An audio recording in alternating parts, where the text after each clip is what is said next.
సామాన్యుడి చేతిలో సామాజిక అస్త్రం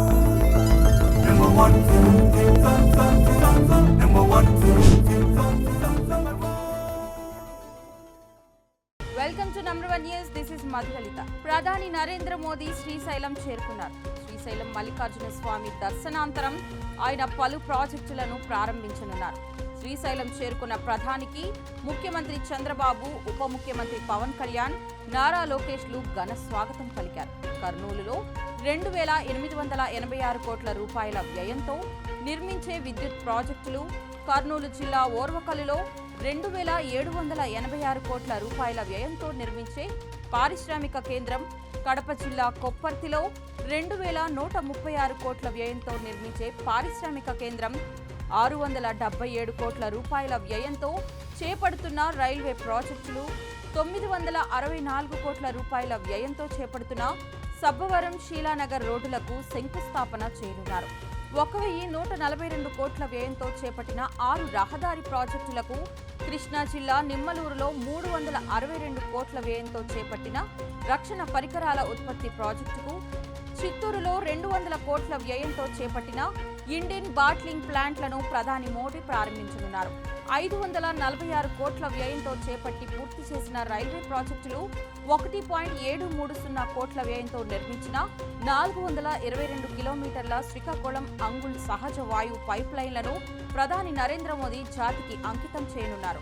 వైఎస్ జగన్ విదేశీ పర్యటనకు ఇచ్చిన అనుమతిని రద్దు చేయాలని కోర్టుకు సిబిఐ విజ్ఞప్తి చేసింది. అందుకు కౌంటర్ దాఖలు చేయాలని జగన్ తరపు న్యాయవాదికి సిబిఐ కోర్టు ఆదేశించింది. అక్టోబర్ 1 నుంచి 30వ తేదీ మధ్య 15 రోజుల పాటు ఐరోపా పర్యటనకు వెళ్తున్నానని అందుకు అనుమతించాలంటూ సిబిఐ కోర్టులో వైసీపీ అధినేత వైఎస్ జగన్ పిటిషన్ దాఖలు చేశారు.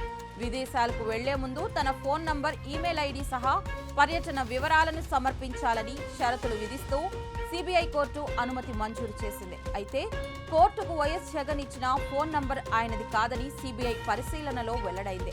ఈ నేపథ్యంలో బెయిల్ షరతులను వైఎస్ జగన్ ఉల్లంఘించిన అంశాన్ని కోర్టు దృష్టికి సిబిఐ తీసుకువెళ్లింది. వేరే నంబర్ కోర్టుకు సమర్పించడంపై అభ్యంతరం వ్యక్తం చేసింది. దీంతో వైఎస్ జగన్ విదేశీ పర్యటనను రద్దు చేయాలంటూ హైదరాబాద్లోని సిబిఐ ప్రధాన కోర్టులో మెమో దాఖలు చేసింది. ఈ మెమోపై ఇటీవల న్యాయమూర్తి విచారణ చేపట్టారు. అందులో భాగంగా జగన్ తరపు న్యాయవాదికి కౌంటర్ దాఖలు చేయాలని ఆదేశించింది. చికెన్ వ్యాపారంలో అక్రమాలు అరికట్టేందుకు పటిష్ట చర్యలు తీసుకోవడంతో పాటు కొత్తగా లైసెన్సింగ్ విధానాన్ని తీసుకురావాలని రాష్ట్ర మాంసాభివృద్ధి సంస్థ నిర్ణయించింది. ప్రతి చికెన్ దుకాణానికి లైసెన్స్ ఇవ్వాలి. ఏ పౌల్ట్రీ నుంచి కోళ్లు వచ్చాయి, దుకాణదారుడు వాటిని ఎవరికి అమ్మారు అనే అంశాలను ట్రాక్ చేసేలా పగడ్బందీ వ్యవస్థను తీసుకురావాలని మాంసాభివృద్ధి సంస్థ బోర్డు నిర్ణయించింది. విజయవాడలోని పశుసంవర్ధక శాఖ డైరెక్టర్ కార్యాలయంలో జరిగిన సమావేశంలో ఈ మేరకు తీర్మానించారు. వైకాపా హయాంలో జరిగిన మాంసం మాఫియా అక్రమాలను బయటకు తీసి బాధ్యులపై చర్యలు తీసుకోవాలని నిర్ణయించారు. సంస్థ చైర్మన్ చంద్రదండు ప్రకాష్ నాయుడు అధ్యక్షతన నిర్వహించిన సమావేశంలో ఈ నిర్ణయాలు తీసుకున్నారు. చికెన్, మటన్ దుకాణాలను క్రమబద్ధీకరించడం, మున్సిపాలిటీలో మాంసం దుకాణాలపై ఆకస్మిక దాడులు చేపట్టి అక్రమాలపై వెంటనే చర్యలు తీసుకోవడం, గుర్తింపు పొందిన చికెన్ షాపుల నుంచే హోటళ్ల నిర్వాహకులు మాంసం కొనేలా ప్రోత్సహించడం, స్టెరాయిడ్లు వాడిన కోళ్ల అమ్మకాలను పూర్తిగా నియంత్రించడం, చికెన్ దుకాణాల వ్యర్థాలను తీసుకువెళ్లి చేపలకు ఆహారంగా వాడుతున్న మాఫియాను అరికట్టడం, అలాగే చికెన్ దుకాణాల వ్యర్థాలను సేకరించి ప్రజా ఆరోగ్యానికి ఇబ్బంది కలగని రీతిలో డిస్పోజ్ చేయడం, అక్రమ కబేళాలపై దాడులు నిర్వహించడం, కేరళ, థాయిలాండ్ వంటి ప్రాంతాలకు గోవులను అక్రమంగా తరలించకుండా ఉక్కుపాదం మోపడం, P4 విధానంలో మాంసాభివృద్ధి సంస్థ ద్వారా మున్సిపాలిటీలు, పంచాయతీల్లో ఒక్కో మోడల్ దుకాణం చొప్పున ఏర్పాటుకు చర్యలు తీసుకోవడం లాంటి చర్యలు ప్రభుత్వం తీసుకొనుంది.